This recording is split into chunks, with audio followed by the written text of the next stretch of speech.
Hi hello ನಮಸ್ತೆ friends, welcome to Kolar kitchen. ಬನ್ನಿ friends, ಇವತ್ತಿನ ವಿಡಿಯೋದಲ್ಲಿ ಮಸಾಲ ಚಿತ್ರಾನ್ನ ಅಥವಾ ಒರಳು ಚಿತ್ರಾನ್ನ ಅಂತಾರೆ. ತುಂಬಾ ಟೇಸ್ಟಿಯಾಗಿ ಯಾವ ಥರ ಮಾಡೋದು ಅಂತ ತಿಳಿಸ್ಕೊಡ್ತೀನಿ. ಈ ಒರಳು ಚಿತ್ರಾನ್ನ ಮಾಡೋದಕ್ಕೆ ಈರುಳ್ಳಿ ಬೇಡ, ಬೆಳ್ಳುಳ್ಳಿ ಬೇಡ, ತುಂಬಾ ಈಸಿಯಾಗಿ ಮಾಡ್ಕೊಳ್ಬೋದು. ಬನ್ನಿ ಇವಾಗ ಹೇಗೆ ಮಾಡೋದು, ಏನೆಲ್ಲ ಬೇಕು ಅಂತ ನೋಡೋಣ. ನೋಡಿ, ಇಲ್ಲಿ ಒಂದು ಮಿಕ್ಸಿ ಜಾರ್ಗೆ ಒಂದು 7 ಹಸಿಮೆಣಸಿನಕಾಯಿ ಹಾಕೋತಾ ಇದ್ದೀನಿ. ನಿಮ್ಮ ಖಾರಕ್ಕೆ ಎಷ್ಟು ಬೇಕೋ ಅಷ್ಟು ನೀವು ನೋಡಿಕೊಂಡು ಹಾಕ್ಕೊಳ್ಳಿ.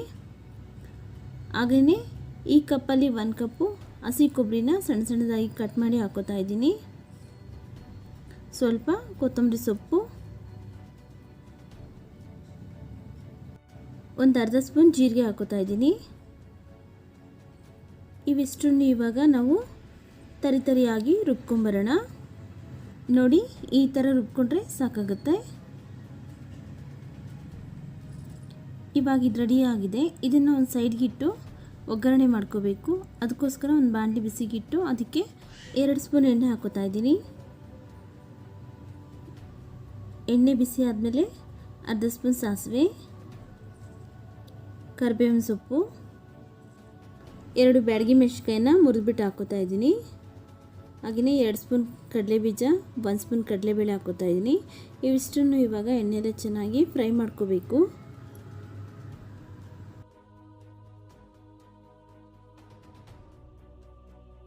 ನೋಡಿ, ಈ ಥರ ಫ್ರೈ ಮಾಡಿಕೊಂಡ್ರೆ ಸಾಕಾಗುತ್ತೆ. ಇವಾಗ ಇದಕ್ಕೆ ನಾವು ಮೊದಲೇ ರುಬ್ಬಿಟ್ಕೊಂಡಿರುವಂಥ ಪೇಸ್ಟ್ ಹಾಕೋತಾ ಇದ್ದೀನಿ.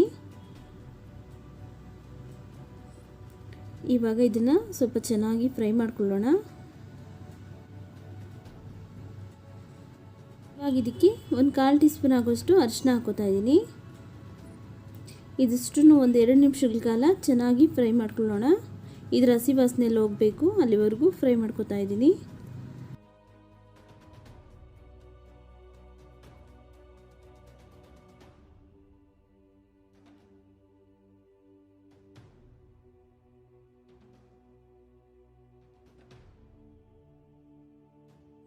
ಇವಾಗ ಇದಕ್ಕೆ ರುಚಿಗೆ ತಕ್ಕಷ್ಟು ಉಪ್ಪು ಹಾಕೋತಾ ಇದ್ದೀನಿ.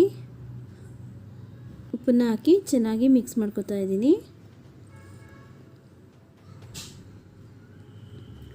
ನೋಡಿ, ಇವಾಗ ಇದಕ್ಕೆ ಒಂದು ನಿಂಬೆಹಣ್ಣಿನ ಗಾತ್ರದಷ್ಟು ಹುಣಸೆಹಣ್ಣನ್ನು ನೀರಿನಲ್ಲಿ ನೆನೆಸಿ ಅದರ ರಸನ ಕಿವುಚಿ ಹಾಕೋತಾ ಇದ್ದೀನಿ. ಇವಾಗ ಹುಣಸೆಹಣ್ಣು ಹಾಕಿದ್ಮೇಲೆ ಈ ಮಸಾಲೆಯಲ್ಲಿರುವ ಎಣ್ಣೆ ಅಂಶ ಎಲ್ಲ ಬಿಟ್ಕೊಳ್ಳುತ್ತೆ, ಅಲ್ಲಿವರೆಗೂ ಫ್ರೈ ಮಾಡ್ಕೋಬೇಕು. 1-2 ನಿಮಿಷ ಫ್ರೈ ಮಾಡಿಕೊಂಡ್ರೆ ಸಾಕಾಗುತ್ತೆ.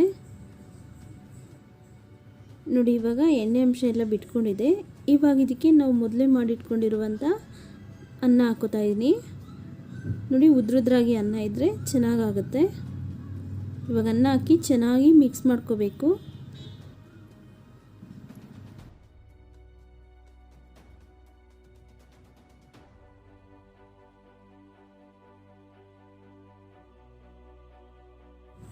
ನೋಡಿ, ಚೆನ್ನಾಗಿ ಮಿಕ್ಸ್ ಮಾಡ್ಕೊಂಡಾಗಿದೆ. ಇವಾಗ ಒರಳು ಚಿತ್ರಾನ್ನ ರೆಡಿ ಆಗಿದೆ. ಈ ವಿಡಿಯೋ ಇಷ್ಟ ಆಗಿದರೆ ಪ್ಲೀಸ್ ಲೈಕ್ ಮಾಡಿ, ನಿಮ್ಮ ಫ್ಯಾಮಿಲಿ ಫ್ರೆಂಡ್ಸ್ಗಾರ ಶೇರ್ ಮಾಡಿ. ಹಾಗೆ ನಮ್ಮ ಚಾನಲ್ ಇನ್ನೂ ಸಬ್ಸ್ಕ್ರೈಬ್ ಮಾಡ್ಕೊಳ್ಳದೆ ನೋಡ್ತಾ ಇದ್ದರೆ ಪ್ಲೀಸ್ ಸಬ್ಸ್ಕ್ರೈಬ್ ಮಾಡ್ಕೊಳ್ಳಿ ಫ್ರೆಂಡ್ಸ್.